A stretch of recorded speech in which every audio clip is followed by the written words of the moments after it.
Negative emotions, right? It can make you start to fear failure and make you have avoidance, right? You don't want that. Okay? You don't want that at all.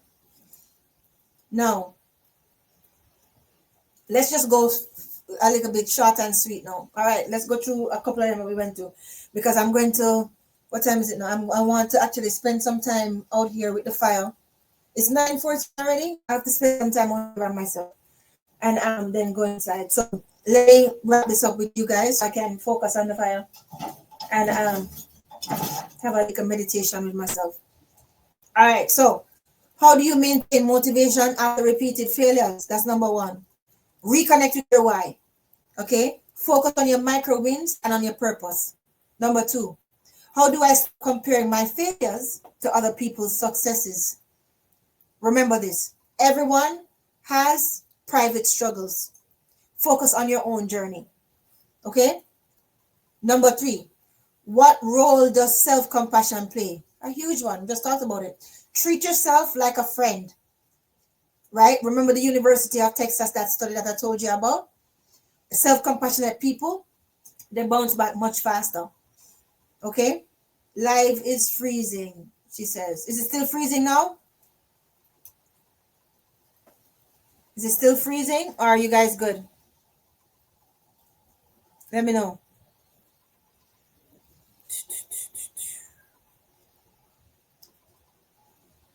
Let me know if it's still freezing or you guys are good. It's okay now? Okay, good. Good. Thank you. Thank you. Right? You heard all the questions though, right? The questions and answers? Right? Yeah? Okay. It's good on your end. Okay, Matep. Right? So, can failure be spiritual? Yes, it can. Yes, it can. Often it signals redirection or realignment, right? Your challenges can reveal your purpose. Okay? How do I separate identity from failure in emotionally charged situations? Pause, journal, and ask, what part of this is temporary? What part of this is defining? What can I learn from this? Right? What are strategies for handling public failures? Public failures, there's a thing. It's a thing. Transparency. Be transparent. And ownership, right? Have ownership of it. Now, here are some tools for you. I wrote down some tools for you. Just in case people missed it when I was talking. Because I know sometimes I talk and then I start talking about stories and you probably missed the point of what I was trying to say. So, A, reframe language. Replace I failed with I learned. I learned leaving the wood outside for 2 hours was not very the smartest thing because I don't know if rain gonna fall. I thought rain was not gonna fall, but now I learned maybe keep the wood underneath the gazebo until I'm ready to light the fire. That's what I learned today from this failure, right? So reframe the language. Replace I failed with I learned. Micro wins. Break big goals into smaller steps to rebuild your confidence, right? You're going to have to rebuild your confidence, and that's fine because that's where your true confidence is going to come from in the future. Don't forget that.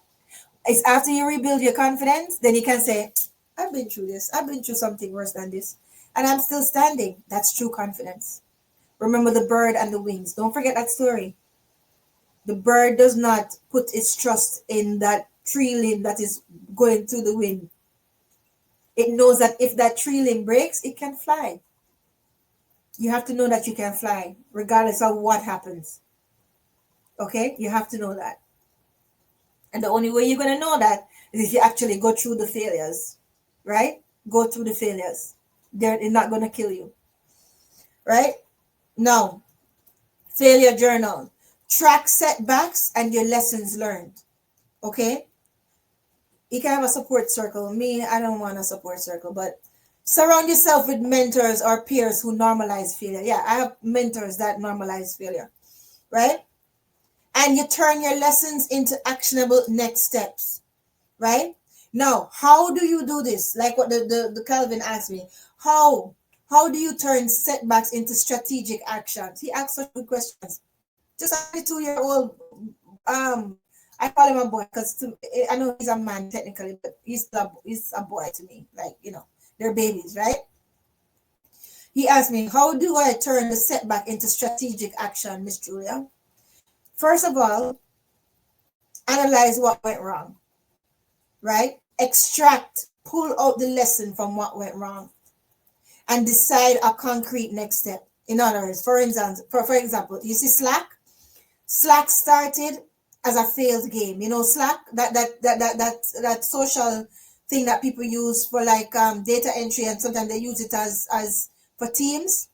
It actually started as a game that was failed, right? But the founder analyzed what worked internally, right? And it pivoted into a new product.